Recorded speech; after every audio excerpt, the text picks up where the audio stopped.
Welcome to our third ever episode, After Hours with Mustache Dave. I'm your host here, Mustache Dave, and today we're blessed with our first ever EU god, AndyPyro. Andy, how's it going? What's up? I'm doing good. All right, so I'm not trying to butcher it, but I try to, learn a little Finnish. So, miten menya, how's it going? Miten menee? Miten menya. Miten menee? How's it going, man? Yeah, so I tried to brush up on my Finnish there. So if you don't know Andy, he's got a lifetime kill count of 16,000 and counting, according to PUBG.me. So this guy, he is on a killing spree. He's out there running left and right, just shooting people in the face. So Andy, let's get right into this. How'd you get your name? Man? It comes from way back when I started playing online games, and my real name was just way too hard to pronounce by foreign people. It's not how to pronounce, but it just sounded way too funny to my own ear, which is Anssi. So it was always an Anssi, and it just didn't fit to me. So basically, I just chose to say them. Just call me Andy. It's the closest one to my own name. All right. And I had a question. I was looking at your logo. You got this salt right there with the two guns. What's that about? Man? Your logo. It comes from my streams because I'm a pretty passionate player. Okay. Which brings the saltiness in me. Like, I'm not a mean person or anything, but I'm like I flame myself a lot. Not that much. I don't flame other people that much than I flame myself. So that's why the salt it's always in there. It is a little bit in control nowadays, but I've been just playing. But it's always there. I was one of the probably the saltiest guys. I'm not like the reason is I was not afraid to rage in my streams. Mm-hmm. So I'm basically showing every single motion in the stream. So that's why the salt shaker. And I'm also a little bit a dick. So that's why it looks like a dick as well. Whoa. This is PG-13, man. We're going to have 12-year-olds watching this, right? These guys, They look up to you. But so one more question about Finland, because I was doing a little research. What in the marketplace? You live in, how do you pronounce it? Ula? How do you pronounce that? Oulu. That little statue guy. I don't even want to butcher his name. In the marketplace. What's his name? Toripolis. Yes. What's the story behind that? Do you know? I have no idea. I was born in the capital cities. I grew up in different homes. I didn't grow up home. So basically I just stayed here when I was turning 18. I stayed here in Oulu from my last basically facility where I was living. All right. I mean, Oulu looks like a peaceful place, man. I mean, I was imaging it, and it was exactly. It was a lot different compared to like city life I was living back in the days. So that's why I stayed there. Here. So you kind of touched on this. Just give us. We're almost done with the introduction, but a brief background on your gaming history. You touched on it just slightly. So where did you come from? Your gaming history. It started like from way back, like when I was playing Nintendo and all that kind of stuff. Never really like I was enjoying games. I have two brothers, and I was the brother who always started crying if it was my turn and I didn't get the controller. So I was probably the only brother who was addicted to the games because I enjoyed them so much. And after like the young age, I got into those facilities. The gaming stopped, but basically when I made my new friends here in Oulu when I was 17, I met World of Warcraft. Oh, okay. World of Warcraft. Yeah, that was the first game I ever started playing, and then I got the same feeling that I have in my kid. When I started playing the game, I constantly wanted to get better at it, and I grinded. Suddenly I had better gears and more rating achievements than all my friends that actually even introduced me. And I was playing with my friends' computers even, so I used all my hours to play on friends' house. And, oh, wow. And 2008, I got my own PC. I got into CSGO a bit. Properly, I tried CSGO like someone like in schools and stuff, but I never like started playing it properly. And I played CS:GO, and then came Call of Duty. That was basically my first game that I actually started grinding from FPS games. Was that on console or PC? No, on PC. Yeah, definitely. Oh. I tried it on console, but on PC, I remember being somewhere like top 300 search and destroy players in the leaderboards in the world, and but I didn't know. I was like the public based basically. Everyone knew me from the server, and I've always played public maps. And even from CS:GO source, I was just playing these Finnish sauna maps, or that were basically just for having fun, just shooting everybody in small maps like a deathmatch modes. Yeah, of course. And the fast-paced, basically gaming, that was the thing that I loved. That's why I loved Call of Duty, because it was so fast-paced combat situations, and I'm good at it. I've always had from a young age ADD, so basically my concentration is at the best the more it happens around me. That's why I play with my music on when I'm in the streams, and I just run around. I'm still able to focus to the sounds, small sounds, people trying to sneak up on me, and I don't know. Wow, I didn't know that. I mean, you could kind of tell, like you mentioned, that fast-paced action. You definitely bring that to the Showdown series for EU, because, I mean, every time the spectator cam is on you, at least, you're making plays, you're taking shots. So I can definitely, I get a better understanding now. You coming from that Call of Duty background. Now, before we move on, you have a couple PUBG accomplishments. Like you won a couple things, so you're kind of a veteran right now. What are those? What are those things that you won so far? It's a Gamescom Invitational, the first person duo, third place with 1 win and a few good placements. That's probably the most achievement. Of course, it was a content creator, kind of like invitationals. Mm-hmm. I didn't go there to win. Like basically when I wanted to go there, because I had no team, I had no roster or anything like that. So what I wanted to do there is basically just to make my name show up, and I did it. I won them. Not just that I won the match, but I was more happy about the fact how I won the match in the first person duos. Yeah, I was in my own momentum, and that happens still. Like it's hard to play with this kind of game when there's so much RNG like involved with the zone, because you can still notice that method is still winning games. If we actually get that perfect zone, we can play that situations, and now it's a lot easier. But I like the fast paced. It's easier for me to think about. Like I want to have that compound hole, and I want people to push us there so I can just try to do those plays. Yeah. Let's move on to something else that, I'm not gonna lie, I was looking at your Twitter for my first time, and I noticed something. You recently, and I kind of see right there, I watched the video, you got a chest tattoo 6 days ago, all right? I just want to bring this up. I was watching it for a second. Yeah, show us the chest tattoo. Dude, I'm going to bring up this little clip. You fell asleep, man. Did you fall asleep during your tattoo? Because I have a couple tattoos, and I could never do that. How did you fall asleep during your tattoo? I mean, what happened there? There was one point. I don't know. Always when you sit down so long, after like the first hours, those were easy. But like after that 4 hour, the needle started to hurt. This was actually this chest tattoo, because it's realistic. There was so much black in it that it was actually harder to contain. But I actually fall asleep when they made these small ones. Oh, nice. The hard thing is that if you wake up and you like flinch a bit, it might go wrong. So that's why they don't recommend the sleeping at all. Yeah. I don't know. Yeah, you're crazy, dude. I saw you. I was watching it because, I like tattoos, and I saw you falling asleep. I was like, what the heck? This guy's passing out. So that was one funny thing I just wanted to ask you. Now, another thing you've been talking a lot about is this Twitchcon hype.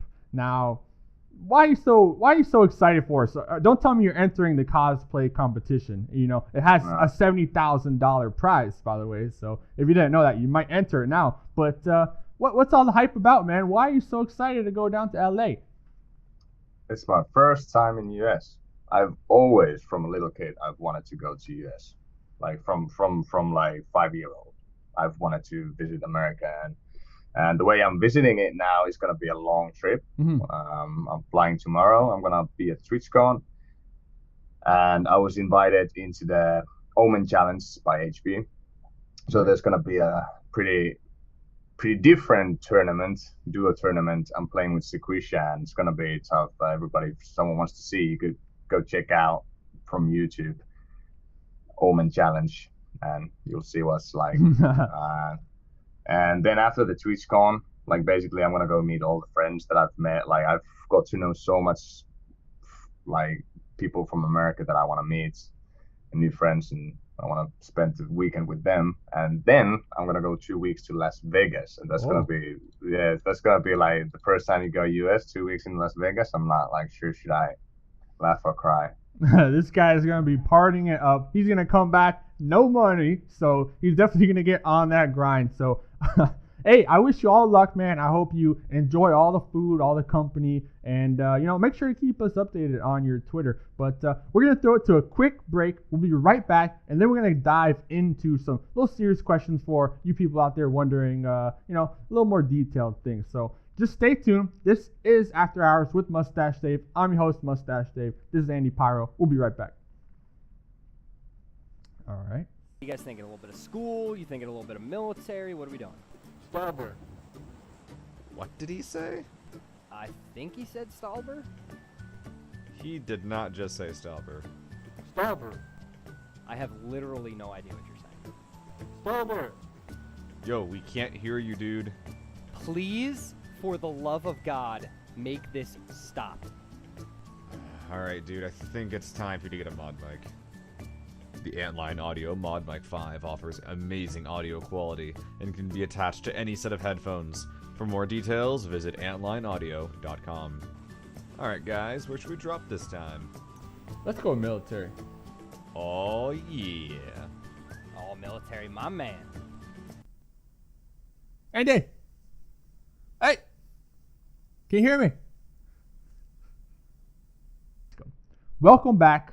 I'm here with AndyPyro, the man from the EU. I'm your host, Mustache Dave. This is After Hours with Mustache Dave. So we're going to dive into some questions here that I tend to ask a lot of people that come here on After Hours with Mustache Dave. So who's your biggest competition on the Showdown Rivals? Now, as far as your squad, and you can even point out maybe a couple individuals for AndyPyro. Who would you say, as of right now, is your biggest competition? Oh, I can't hear you. At the moment, probably I'd say as a team. Mm-hmm.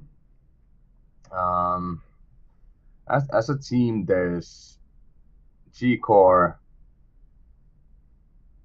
and Kingwin might be the ones, depending how the zone. If like, it might be really hard. I know there's like a few really good shooters. Mm-hmm. The thing is that I haven't really had a chance to daily practice the aim against good aimers. Mm-hmm. Like the kill count in public matches, it rises constantly up, but you don't really progress as a player if you're only shooting like basically you're 20-year-old beating up kindergarten Yeah. people there. So like it doesn't like make you any better at it. So I'd say G-Core would put a little, like at this point they would definitely put up like really it would be tough. But it depends who has the zone.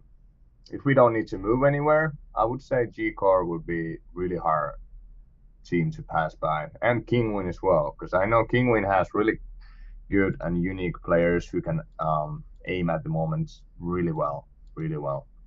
Now it's hard because you don't really meet like it's the odds that you meet some like a certain team in these tournaments. There's situation we haven't even met. I think we haven't even met all teams yet, like in fight. Yeah. But I've noticed we've taken out teams and we've lost to a teams, but like there's so many teams that we haven't even met. So basically we cannot predict what the fight is gonna be. So that's why the mentality has to be that no one is basically the rival. You cannot never expect once that one guy goes down and you know who they are, you just need to keep on going and just you cannot have that mentality if someone and this gonna be tough, but you just need to play by the book and do your best.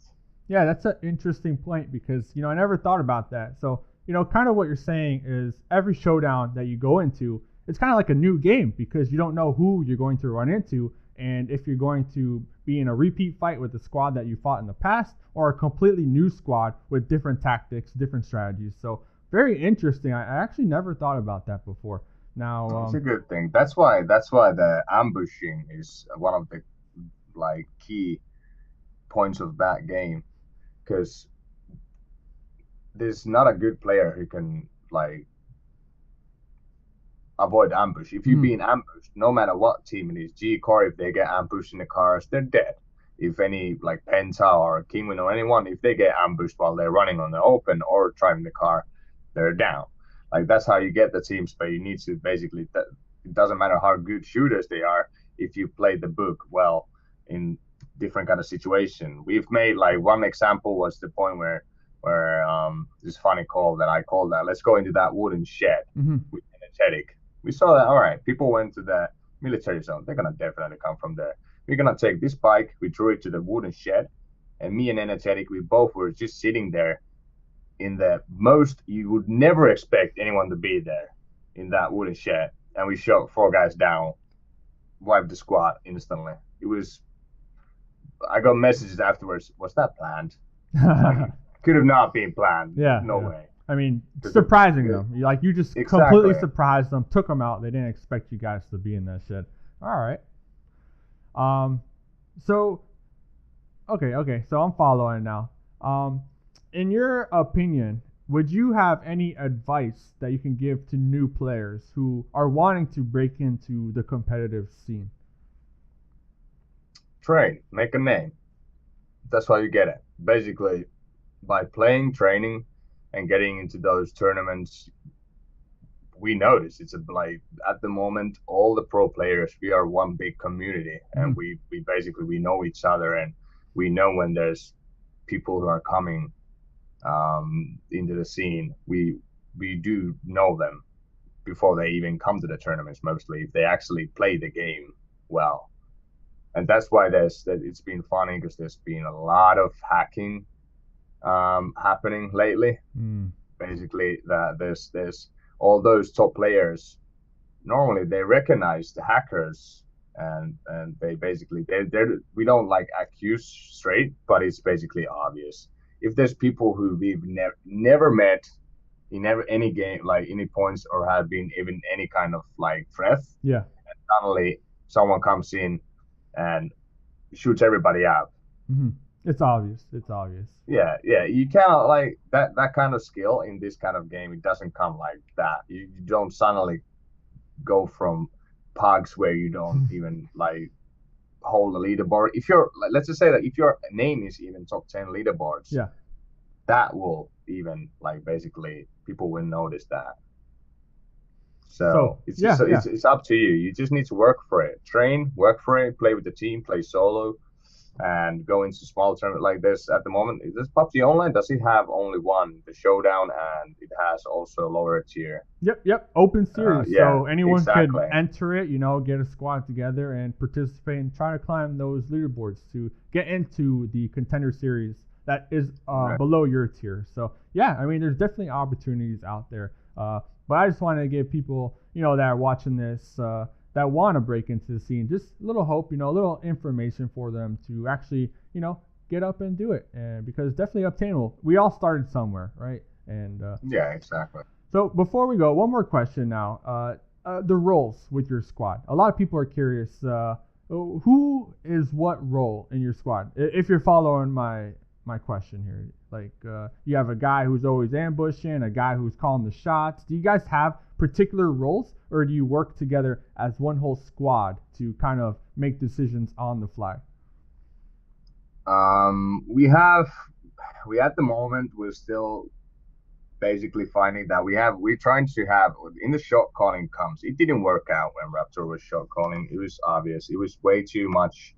Raptor played a lot of solos. He had the solo basically mentality, and that needs to go there and there and there, but it doesn't work with 3 other people who are total different play styles, and basically they're just throwing away all the skill that they have to do something else. So we dropped down Raptor from shot calling, and we were decided to have like basically everyone throwing out, and we're trying to train that. We actually, because when 4 minds basically work as one, you don't need a shot caller in that point anymore. We have someone, we have constantly, no one's, at the moment we actually have like almost that one mind. We all know like where to go. If someone points it out first, we'll just say, oh yeah, definitely, we're going to go there, and we're going to try go there. And then together we try to make the plan go work well. And that also gives us basically the chances to have different point of views about situations. When it comes to combat, well, I'm basically the marksman in the ways. Energetic and AZ are really good. They work together. They played a long time together, so they're gonna be they're the pair that normally pushes. And if it needs to be flanked, I'm gonna be the flanking one. And Raptor is a supporter at the moment, mostly in it. All right. Yeah, I mean, I was just wondering. I mean, Method as a whole, you guys are doing great in my opinion. You guys are definitely going to start taking those leaderboards. It's like you said in the very beginning, it's all about the circle placings and the RNG that's factored in with that. But great squad. I appreciate your time. I don't know if I thanked you already, but do you have any questions for me before we get this on the road? It's okay if you don't. I'm just asking. I'm just wondering. I don't know.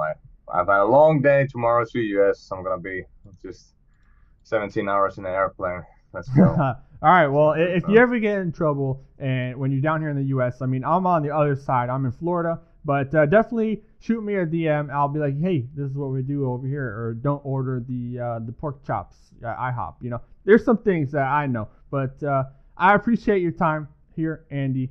And you want to give a quick shout out, so if anyone wants to follow up on you later on? You can follow me on Twitter for AndyPyro with the first letter as a 4. You'll find me, Google AndyPyro, and you'll find the Twitter and Twitch. Official AndyPyro is the Twitch. I stream basically, now not on, but I stream 6-7 days a week for 8 to 15 hours. And it's a fun community. Putting in the work. So you guys heard it here first. This is our first ever EU interview. AndyPyro on the desk with Mustache Dave After Hours. Stay tuned for next week's episode. Once again, thanks for watching. You guys have a great night.